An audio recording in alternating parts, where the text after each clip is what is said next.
네, 한국에는 그 정당의 설립 및 등록, 뭐 해산의 요건, 조직, 운영 뭐 이런 것들에 대한 규정을 담고 있는 정당법이 존재합니다. 한국에서 정당법이 최초로 만들어진 때는 1962년이에요. 그래서 1962년 12월 31일 제정 및 공표가 되고 이듬해인 1963년 1월 1일 바로 이제 시행이 됐습니다. 이런 최초의 정당법은 5.16 그 군사 쿠데타의 이제 핵심 인물인 김종필에 의해서 만들어졌다라는 겁니다. 이 박정희를 중심으로 한 군부 이 세력은 1961년 5월 16일 이 군사 쿠데타를 통해서 정권을 탈취한 이후 일정 기간이 지나면 자신들이 가지고 있는 권력을 민간에 이양하겠습니다라고 약속을 했습니다. 근데 그냥 물론 권력을 그냥 내려놓겠다. 그냥 자기들 아닌 뭐 다른 민간인한테 그냥 뭐 넘겨주겠다. 이런 거는 아니었다라는 거죠. 자기들이 군복을 벗고 민간인 신분이 돼서 정치에 참여하겠다. 그 권력을 계속 유지해 나가겠다. 라는 그런 생각들을 가지고 있었다라는 겁니다. 자, 그렇다면 박정희와 김종필의 입장에서 어떻게 우리가 이 권력을 계속 유지하고 혹은 뭐 더 장기 집권을 할 수 있는지 고민을 할 필요가 있었다는 거죠. 그래서 그 고민의 결과 나타난 것이 바로 정당법이다라는 겁니다. 지속적으로 선거에서 승리를 하기 위해선 그래서 그걸 통해서 장기 집권을 하기 위해선 강력한 정당 조직이 필요하다라고 생각을 했었기 때문이다라는 거고 바로 그러한 강력한 정당 조직을 만들기 위해서 그 근거로 정당법이라고 하는 것을 만들게 됐다라는 겁니다. 그래서 그 이후로 뭐 여러 차례 변화가 있기는 했지만 이 정당법의 기본적인 내용은 지금까지 유지되어 오고 있고 또 한국의 정당 정치에 굉장히 많은 영향을 미치고 있다라고 얘기를 할 수 있습니다. 자, 그렇다면 먼저 이 한국의 정당법은 어떤 특성을 가지고 있는지 그리고 이것이 어떻게 한국의 정당 정치를 규정하고 있는지에 대해서 알아보도록 합시다. 자, 먼저 이 정당법은 이 한국의 정당이 시민사회의 연계보다는 국가 운영에 초점을 맞추도록 만들고 있다라고 얘기를 할 수 있습니다. 지금 여러분들 화면에 보이는 이 정당법 제1장 제2조에 이런 내용이 나와 있어요. 정당이라고 하는 것은 국민의 이익을 위해서 책임 있는 정치적 주장이나 정책을 추진하고 공직선거의 후보자를 추천 또는 지지함으로써 국민의 정치적 의사 형성에 참여함을 목적으로 하는 국민의 자발적 조직을 말한다 라고 얘기를 하고 있습니다.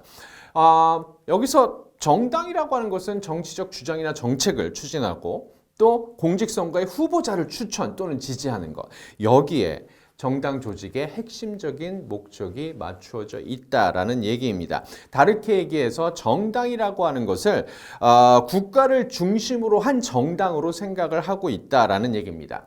그러니까 결국엔 이 한국의 정당법에서는 그러니까 지나치게 국가 중심적으로 정당을 생각하고 있기 때문에 시민사회, 정당이 시민사회와 어떠한 관계를 가져야만 하느냐에 대한 얘기들이 쏙 빠져 있다라는 그러한 얘기입니다. 이는 사실 다른 국가들의 정당법과 비교를 해보면 굉장히 명확하게 드러나요. 이건 독일의 정당법의 그 제1조 제2항에 들어가 있는 내용입니다. 정당들은 공공생활 영역의 모든 분야에서 인민들의 정치적 의지와 형성에 다음과 같은 방식으로 참여한다 라고 얘기를 하고 있어요. 그래서 여론의 형성과 관련하여 그들의 영향력을 행사하고 정치 교육을 고무하고 진전시킨다 라고 써 있습니다. 그러니까 유권자들에 대한 정치 교육을 고무하고 진전시키는 그러한 의무를 정당이 가져야만 한다라는 것이죠. 그 다음 개별 시민들이 정치 생활에 적극적으로 참여하도록 촉진하고 역량 있는 사람들이 공공책무를 담당하도록 훈련시킨다라는 겁니다. 다르게 얘기해서 정치 엘리트를 육성하는 주된 책임을 정당이 지어야만 한다라는 그러한 얘기죠. 그래서 실제로 영국이나 뭐 독일 같은 이러한 이 국가들에서 상당수의 그 정치 엘리트들, 정치인들 이런 사람들은 일단 자기들이 이 속해 있는 정당에 뭐 12세, 13세 되게 어린 나이부터 그 정당에 가입해서 정당의 교육을 받았었던 사람들입니다. 그래서 정당이 그 안에서 차세대 지도자들을 길러내고 있다라는 그러한 얘기죠. 그래서 시민사회와 어떻게 정당이 되어야만 하는지를 다른 나라의 정당법은 굉장히 강조를 많이 하고 있다라는 겁니다. 우리나라는 이러한 내용들이 정당법에 들어가 있지 않다라는 거예요. 그래서 우리나라 같은 경우는 차세대 정치 지도자들 어떻게 키워요? 사실 정당은 키우지 않습니다. 뭐 맨날 이런 얘기들을 하죠. 뭐 청년 정치, 해서 뛰어난 청년들을 영입을 해서 이제 이런 얘기들을 하고 있긴 하지만 실제로 어린 나이부터 이 될성 부른 떡잎을 가진 이런 사람들을 영입을 해서 이들이 차세대 정치 지도자로 커나갈 수 있도록 많은 교육을 하거나 이런 일들이 거의 없습니다. 그래서 일반적으로 정당은 차세대 지도자들 그냥 바깥에서 이미 사회에서 이미 유명한 사람들을 자기네 당으로 영입하려고 하는 시도들을 해요. 뭐 예를 들어 총선이 이제 곧 이제 있게 된다라고 한다라면 뭐 영국이나 독일 같은 경우는 이미 그 정당 안에서 열심히 활동을 했었던, 그래서 그 안에서 성장한 사람들이 국회의원 후보로 공천이 되는 데에 비해서 우리나라 같은 경우는 예를 들어 무슨 어디서 인권 변호사를 한다든지 무슨 재계에서 CEO를 한다든지, 그러니까 사회 다른 분야에서 잘 나가고 있는 사람들을 자기의 당으로 끌어들입니다. 그래서 그 사람들을 공천을 하는 일들이 벌어지는 거죠. 그래서 시민들을 교육하고 그 리더를 육성한다라고 하는 것들이 전혀 이루어지고 있지 않다라는 그런 문제가 있다라는 겁니다.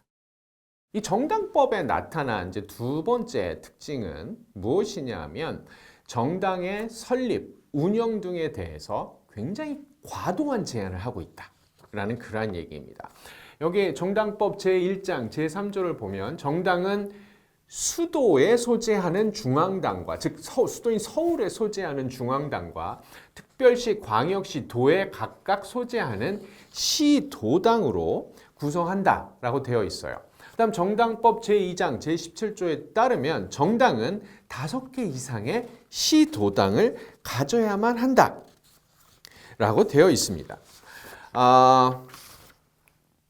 이거에 이어서 정당법 제2장 제18조는 시도당은 1000명 이상의 당원을 가져야 하고, 다음 제1항의 규정에 의한 법정 당원수에 해당하는 수의 당원은 당의 시도당의 관할구역 안에 반드시 주소를 둬야만 한다라고 정해져 있습니다. 그래서 이와 같은 내용에 따르면 일단 한국의 정당은 최소 5개 이상의 시도당을 가지고 있어야만 한다라는 거고, 중앙당은 반드시 수도인 서울에 둬야만 한다라는 그런 얘기입니다. 그래서 법정 당원 수의 측면에서 얘기를 한다면 최소 5,000명 이상의 당원을 확보한 정당만이 법적으로 지위를 인정받을 수 있게 된다는 거죠. 이것이 의미하는 것은 무엇이냐면 한국에서 신생 정당이 등장해서 그 생명력을 유지해 나가기가 상당히 어렵다라는 그러한 얘기입니다. 그래서 이러한 엄격한 정당 설립 요건을 정당법에 규정하기 시작한 것은 이미 그 정당법이 만들어지던 그 시점부터 그랬습니다. 그래서 1962년 이 정당법이 만들어지던 시점부터 정당의 설립 요건을 굉장히 이제 어렵게 만들었는데, 당시 이제 이 5.16 이 군부 쿠데타의 주요 세력들, 뭐 박정희, 김종필 이제 이런 사람들은 왜 이렇게 정당을 만들기 힘들게 해놨어요? 라고 이제 물어보면, 정당을 너무 쉽게 만들게 되면 군소 정당들이 난립하게 되고, 이러면 정치는 혼탁해지고 지금 정치 자체가 되게 어려워집니다. 그래서 그 소수 몇몇 정당 몇몇 정당으로 이 정치가 유지되는 것이 맞습니다라고 이제 그러니까 자기 나름대로 이제 그런 어떤 정당화를 하긴 했다라는 그러한 얘기죠. 그렇지만 뭐 실제로는 정당의 출현을 통제해서 안정적인 통치권을 행사하고자 했다라는 것이 이 정당 설립 자체를 어렵게 만든 주된 이유였다라고 얘기를 하고 있습니다. 그다음 이제 중앙당을 반드시 수도에 서울에 두도록 한 그리고 이 복수의 그 지역의 조직을 두도록 한 이 정당법은 소위 지역 정당의 설립과 활동을 불가능하게 만든다라는 문제도 있습니다. 그러니까 예를 들어 그런 거예요. 정당이 꼭 그 중앙당을 수도에 둘 필요는 없지 않습니까? 예를 들어 지역 정당이 존재할 수도 있는 겁니다. 그래서 이런 뭐 전라도, 우리는 뭐 그러니까 예를 들어 전라도라고 하는 지역을 놓고 얘기를 한다라면 전라도에 살고 있는 사람들이 전라도민들을 위해서 우리는 활동을 할 거야. 이들의 어떤 이해관계를 반영하는 차원에서 활동을 할 거야. 우리는 중앙 정치하고는 상관이 없어. 라는 식의 정당들도 사실 만들어질 수 있어야만 한다라는 거죠. 근데 우리나라의 정당법은 그러한 지역 정당이 등장하지 못하도록 막고 있다는 겁니다. 무조건 수도에, 서울에 그 중앙당을 만들도록 했기 때문에 지역에서만 활동을 하고 싶어도 어쩔 수 없이 중앙 정치에 개입할 수밖에 없는 이러한 상황을 만들고 있다라는 거죠. 그래서 결과적으로 한국의 정치가 지방보다는 중앙을 중심으로 돌아가는 이유가 어떻게 보면 이 정당법의 요 문제, 요 규정 때문이다라고도 우리가 얘기를 해볼 수 있다라는 것이고, 그 다음 반드시 오프라인 정당 조직을 둬야만 한다라고 얘기를 하고 있어요. 지금 서구 민주주의 같은 경우는 온라인 정당들도 등장을 하고 있습니다. 그러니까 꼭 오프라인 상에서 뭐 이 중앙당이 있고 뭐 지역당이 있고 뭐 이런 식으로 하는 것이 아니라 온라인 상에서 당원들이 모이고 거기서 이제 뭐 선거도 하고 이런 식의 새로운 어떤 정당의 모습들이 등장을 하고 있는데 우리나라에서는 애초에 이제 그런 것 자체가 불가능하다라는 그러한 얘기고, 또 뭐 반드시 시도당을 만들어야 된다라고 얘기를 하고 있는데 이것도 사실 문제가 있어요. 사회의 다양한 이해관계를 왜 시도 단위로 대표해야만 하느냐 하는 문제입니다. 정당이 시도당 반드시 둬야 된다라고 얘기를 하는데 그것은 시도를 중심으로 국민의 이해관계가 대표되어야만 해라고 얘기를 하는 거 아닙니까? 근데 이 이외의 다른 방식으로도 얼마든지 국민의 이해관계가 대표될 수 있음에도 불구하고 이런 식으로 규제를 하고 있다라는 그러한 얘기입니다. 그래서 이런 측면에서 한국의 이 정당법은 좀 문제가 있다라는 거고, 그 다음에 얘기할 수 있는 것은 이제 정당법 운영에 관한 겁니다. 정당법 제5장 제30조에 이렇게 본다라면 유급 사무직원 중앙당은 100명 초과할 수가 없어요. 시도당에도 총 100인 이내에서 각 시도당별로 중앙당이 이제 정한다라고 되어 있고, 만약 이것을 어기게 되는 경우 정당에서 이제 정당에 대해서 국가가 보조금을 지급을 합니다. 근데 이것을 어기게 되는 경우는 보조금을 삭감을 한다라는 그러한 내용이 정당법에 들어가 있다라는 그러한 얘기죠. 이 정당이 정하는 당직의 형태나 그다음 뭐 수의 기본적 구성 뭐 이런 것들은 정당법이 정해서는 안 되는 거죠. 정당이 알아서 정할 수 있는 자율성을 가지고 정할 수 있는 문제입니다. 예를 들어 중앙당에는 100명을 초과할 수 없다라고 정당법에는 규정이 되어 있는데 어떤 경우는 중앙당에서 100명 이상의 당직을 가진 사람들이 활동을 해야만 할 수도 있어요. 그렇지 않습니까? 이건 중앙당에서 100명 넘는 직원들을 고용을 해서 활동을 하게 하는 것은 결국 정당이 정하는 문제입니다. 근데 못해요. 정당법에서 금지하고 있기 때문이다라는 그러한 얘기죠. 그다음 정당법 제7장 제44조를 보면 이제 등록의 취소에 대한 얘기가 나옵니다. 이런 거에 이제 해당하게 되는 경우 선거관리위원회는 정당의 등록을 취소한다라고 되어 있어요. 그래서 이 제17조 법정시 도당수, 그다음 18조 시도당의 법정 당원의 수의 요건을 구비하지 못하게 된다라고 하면 등록이 취소가 됩니다. 그 다음 최근 4년간 임기 만료에 의한 국회의원 선거 또는 임기 만료에 의한 지방자치단체장의 선거나 시도의회 의원 선거에 참여하지 않는다라고 하면 자동적으로 그 정당의 등록은 취소되게 된다라는 그러한 얘기입니다. 사실 이러한 규정들은 신생 정당 생길 수는 있죠. 그러니까 신생 정당의 설립 요건도 굉장히 어렵지만 그 어려운 장벽을 뚫고 신생 정당이 만들어졌다 하더라도 그 생명력을 유지하기 굉장히 어렵게 만들어 놓은 겁니다. 이러한 조건들 이거를 계속 충족시킬 수 있는 갓 만들어진 신생 정당이 과연 얼마나 될까요? 결국 이거는 기존에 이미 거대한 파이를 차지하고 있는 양대 정당, 즉 국민의힘과 더불어민주당이라고 하는 이 정당들한테 굉장히 유리한 상황을 만들어 놓고 있다라는 그러한 얘기입니다.